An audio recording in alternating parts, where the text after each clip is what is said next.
I want to talk about Budget 2017. Budget 2017 is a continuation and an exemplary budget. It's a continuation of Budget 2016, where we invest in more innovation, more development, more things that can help bring more people into the middle class. So it's a very broad-based, a very compassionate, and a very innovative budget. In terms of what's, most of you will say, what's in it for British Columbia, what is in it for Surrey. Thank you for inviting me to talk about Budget 2017. I just want to let you know this is it's an amazing budget. This budget is a continuation of Budget 2016. It's a continuation of the platform that we as Liberals had committed to bringing out to share with everyone about what we have to offer and what our goals are. And the primary goal is, how do we get more people into the middle class? How do we make the middle class stronger? And how do we get the middle class to actually have a better success in the 21st century? With that, we need to innovate and be creative for our younger generations, help ensure that they have a secure and safe environment to grow in, develop in, and get good, high-paying jobs. So what our budget is based on is to bring public transit and our infrastructure needs into the 21st century, to bring them up to speed. In particular, here in British Columbia, we're bringing $2.2 billion for public transportation. This is phase 2. Phase 1 was $900 million, which was to repair, renovate existing SkyTrain stations, add more SkyTrain cars, and renovate the SkyTrain stations. The second phase now is to build the larger projects like the Broadway corridor, Surrey's LRT system, and this will help make Canadians go to and from work quicker and faster, so they can live in their communities and live where they work.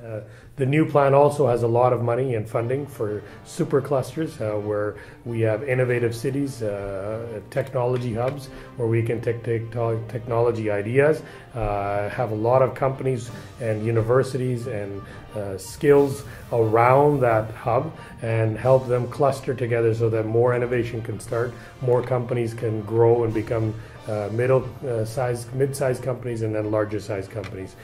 So I think Surrey itself and British Columbia is well suited for that. So in terms of job growth, our economy is doing very well, relatively speaking to the global markets. We had 250,000 new jobs last year, which is a great growth sector. Unemployment rate is at a very strong low.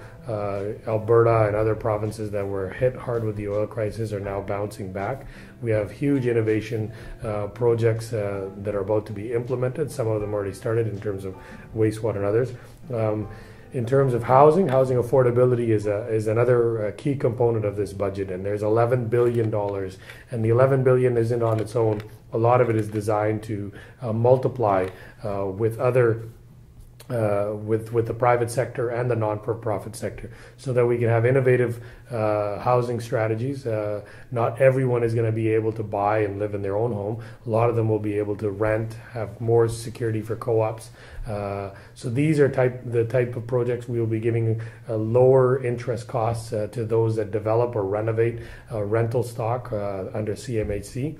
So this will bring affordability better. There's a lot of things we have to do. There'll be a national housing strategy, which will dole out $7 billion in the next 11 years to help build that stock of affordable housing. A lot of innovation and budget commitments are coming out for infrastructure, particularly social infrastructure. So we want to create an environment where people can work better, where women can join the workforce and continue in the workforce and flourish and have parity with their male counterparts. For some of those, we have identified that childcare is an important issue. So we are committing to $7 billion for childcare, so that we can have cheap, affordable childcare spaces.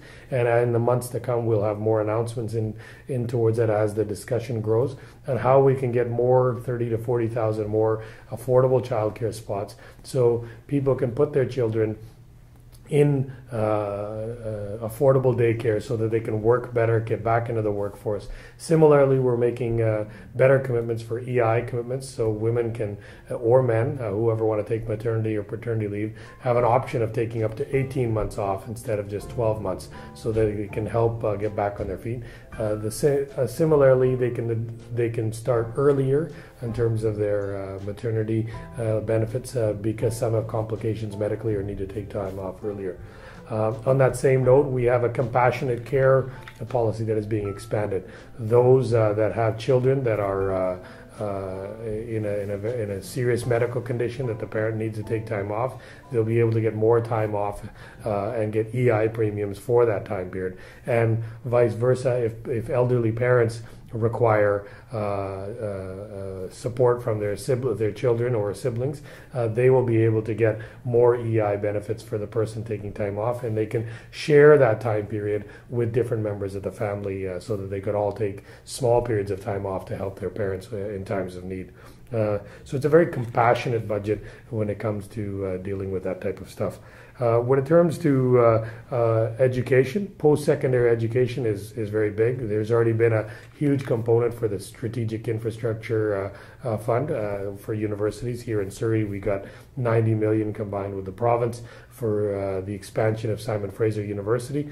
Similarly, other universities around the country and the province are also getting the same. And our next step is how to get more skills training, how to get the right type of training in post-secondary institutes for the right type of jobs.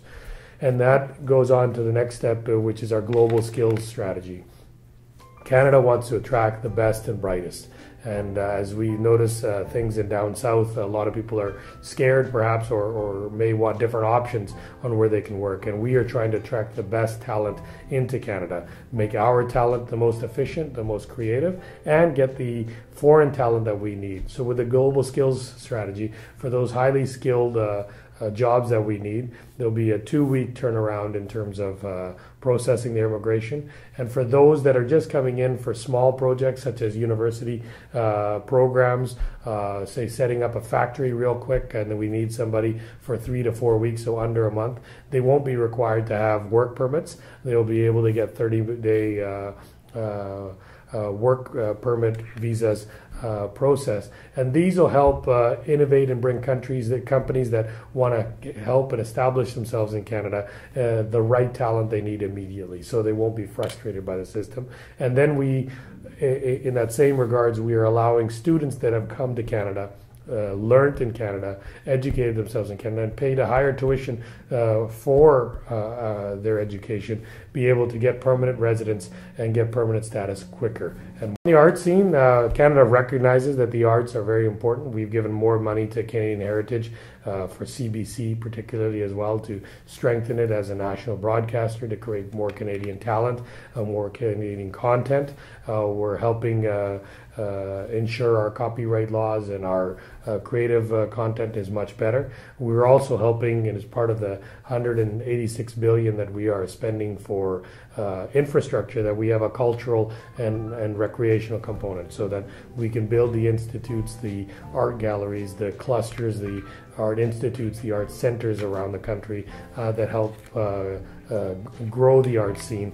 Again, as we all know, that's in order for a good society, a good middle-class society to flourish, the art scene also has to grow accordingly.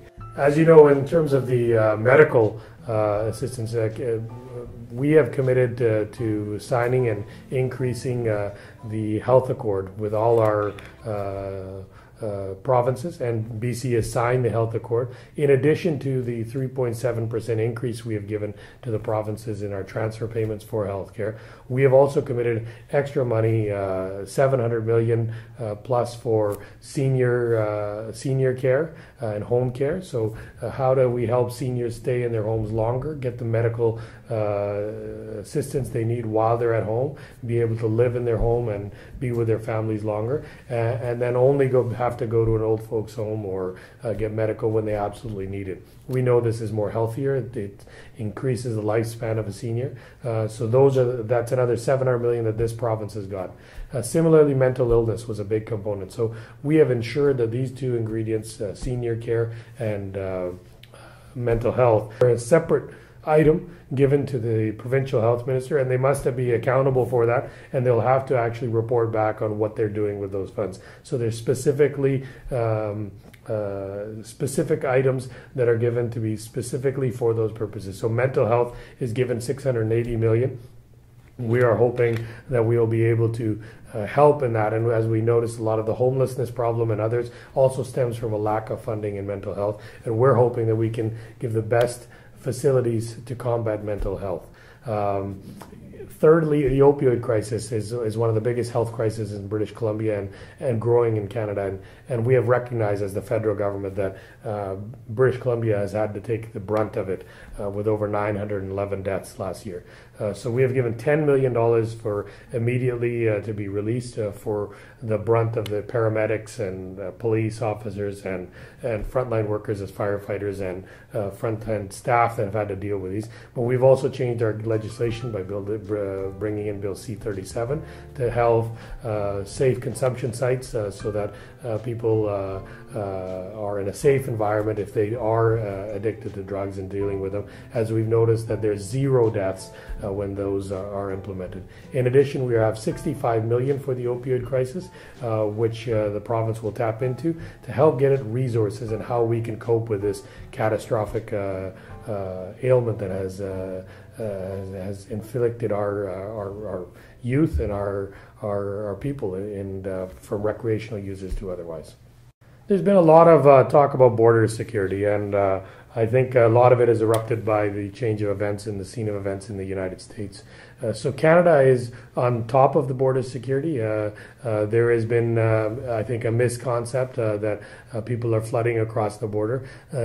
Canada has, in the last number of years, had refugees or people that have come across the border and claimed refugee status. Our process has not changed. Our process is exactly the same. The third-party safe agreement is still intact, and however, we give everyone and afford everyone a speedy and judicial process so they're able to come and portray their case. But if they've usually been to a safe third-party country before, they're expected to claim asylum in those countries.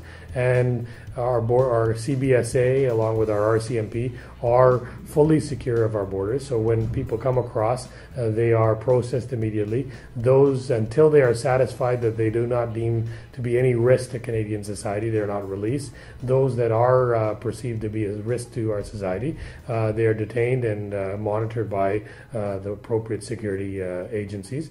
But those that are not, they get a fair process and they are processed accordingly. What has not happened is, I think there's been more of an alarmist theory. The element of increase in numbers is not as big as people are saying. There's a few hundred that have crossed so far. They've all been processed, and we're continuing to monitor that very closely.